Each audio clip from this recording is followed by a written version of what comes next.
Condições adversas de tempo.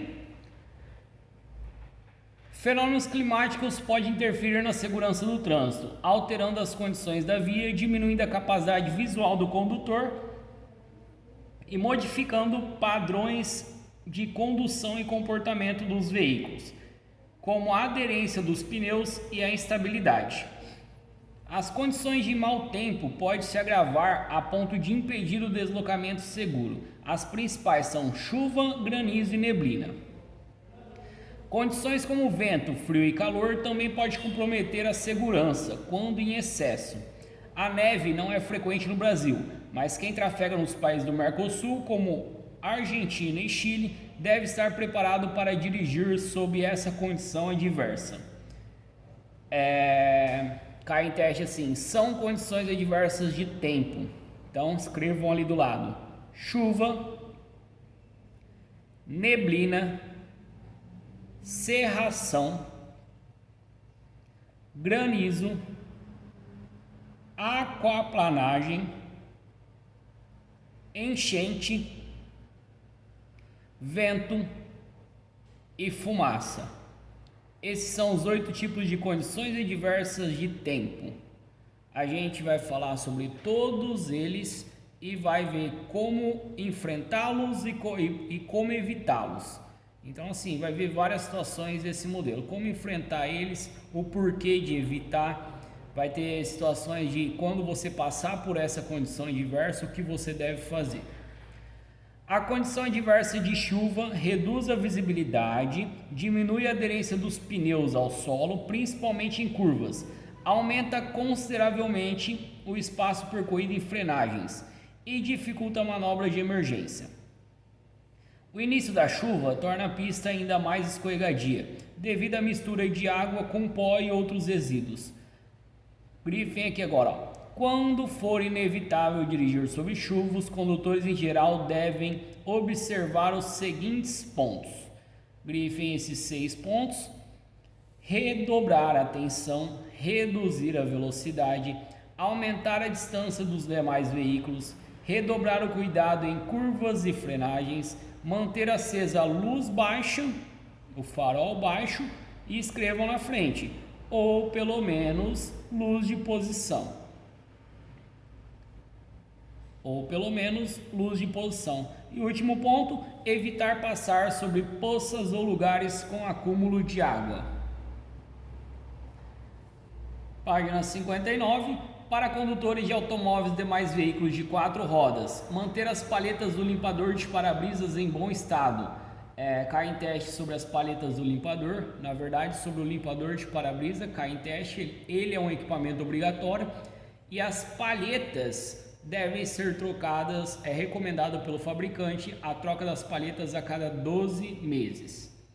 Manter os vidros limpos, desengordurados e desembaçados. Para motociclistas e condutores de veículos de 2 ou 3 rodas, manter a viseira ou óculos de proteção limpos e desengordurados. Usar roupa apropriada como capa ou macacão impermeável.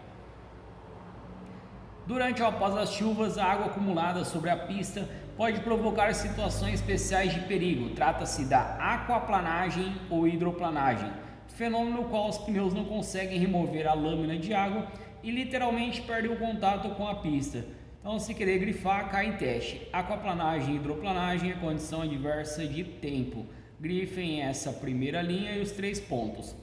A aquaplanagem ocorre pela combinação dos seguintes fatores. Cai em teste.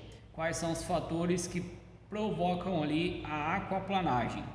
Excesso de água na pista, velocidade incompatível, pneus com profundidade de sulco insuficiente, que é o pneu careca. Então, excesso de água na pista. Mas excesso de água na pista é condição adversa de vias. Mas lembrar que a gente está falando do efeito da aquaplanagem. Velocidade incompatível. Excesso de velocidade, velocidade incompatível é uma condição adversa do condutor, mas juntamente com excesso de água na pista e pneus com profundidade de sulco insuficiente, pneu careca, que é uma condição adversa do veículo, essa combinação desses 3 fatores ocorre o efeito da aquaplanagem, que é condição adversa de tempo. Tomem cuidado com isso. Durante a aquaplanagem, a direção fica repentinamente leve e o condutor perde o controle do veículo. No caso de motocicleta, torna-se muito difícil controlá-la e a queda é praticamente inevitável. Condutores de automóveis e motocicletas devem adotar os seguintes procedimentos em caso de aquaplanagem. Grifem os 3 procedimentos.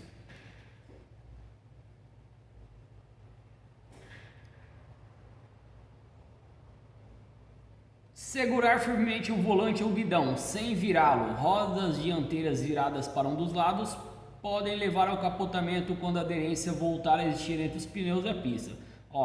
Segurar firmemente o volante sem virá-lo. Eu não posso virar o volante, mas eu posso dar leves toques na direção. Desacelerar o veículo, diminuir a velocidade, mas não frear bruscamente, pois as rodas estiverem travadas no momento em que voltar o contato dos pneus com a pista, o veículo se desgovernará. Então eu não posso frear. O desacelerar é tirar o pé do acelerador. Estabelecer um padrão seguro de velocidade para a situação. Antes desse acúmulo de água, diminuiu a velocidade.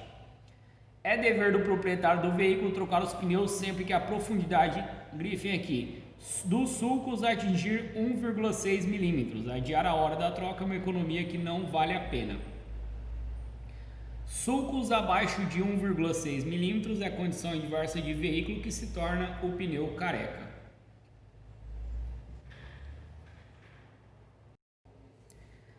Granizo. Granizo é a chuva acompanhada de pequenas pedras de gelo. Além dos inconvenientes causados pela chuva, apresentam alguns riscos adicionais.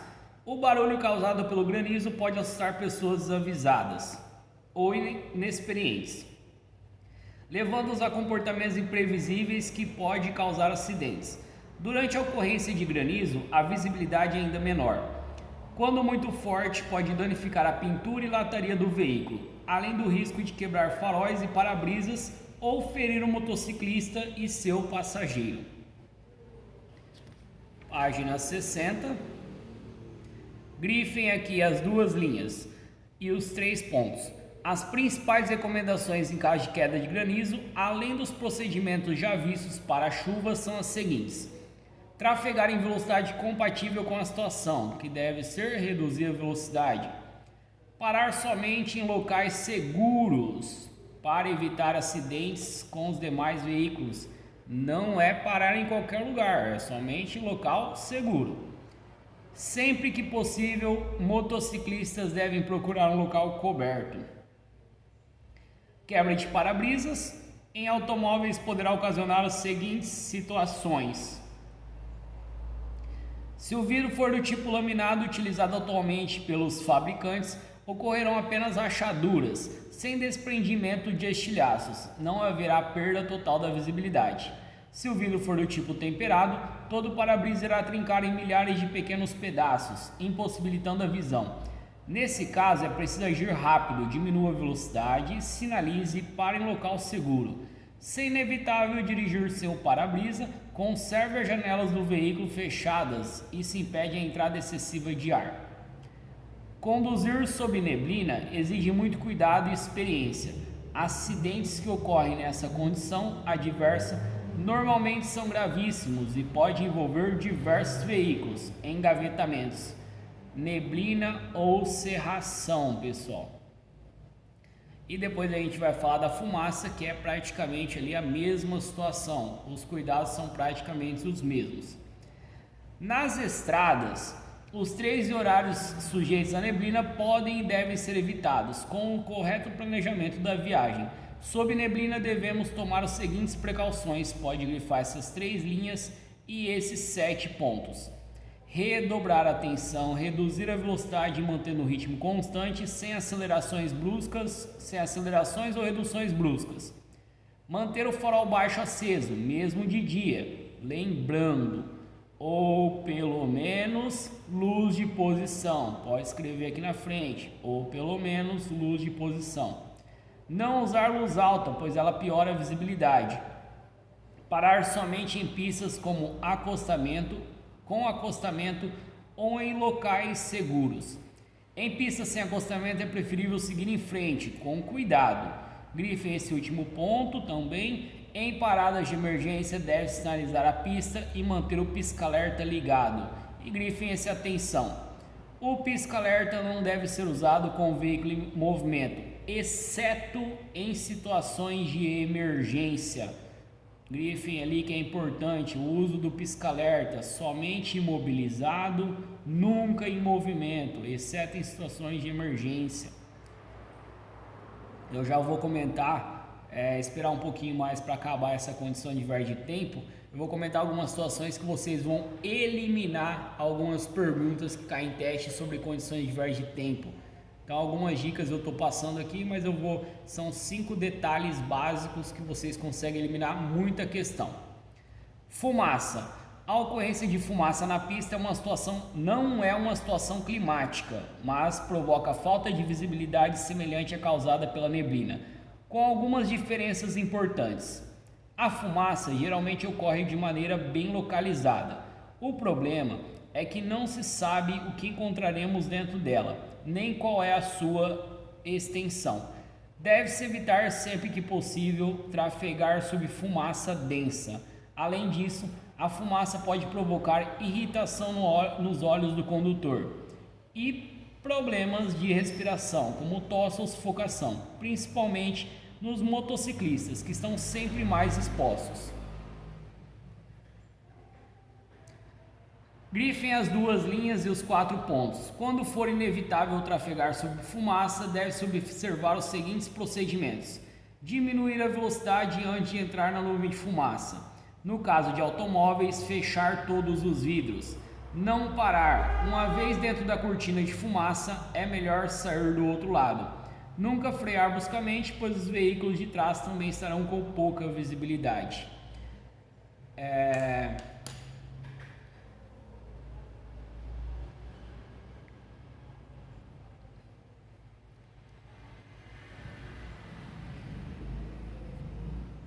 O segundo ponto aqui, cai muito em teste. O que deve se fazer em caso de passar na condição adversa de tempo fumaça? O que eu devo fazer quando passar numa nuvem de fumaça?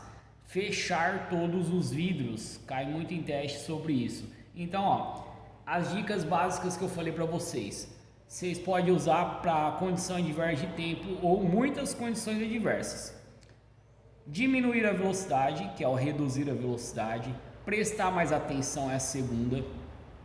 Terceira dica: farol baixo sempre, ou pelo menos luz de posição para 4 situações: penumbra, chuva, neblina, cerração. Cai em teste essas 4 para utilizar pelo menos luz de posição. Nunca utilizar o pisca-alerta com o veículo em movimento. Então nunca, todas as perguntas caem, falar assim: reduzir a velocidade e acionar o pisca-alerta. Não, tá errado. Eu não posso utilizar o pisca-alerta com o veículo em movimento, só se falar que é uma situação de emergência. E o quinto detalhe é aumentar a distância dos veículos à frente. Com esses 5 detalhes ali, vocês vão conseguir responder muitas perguntas.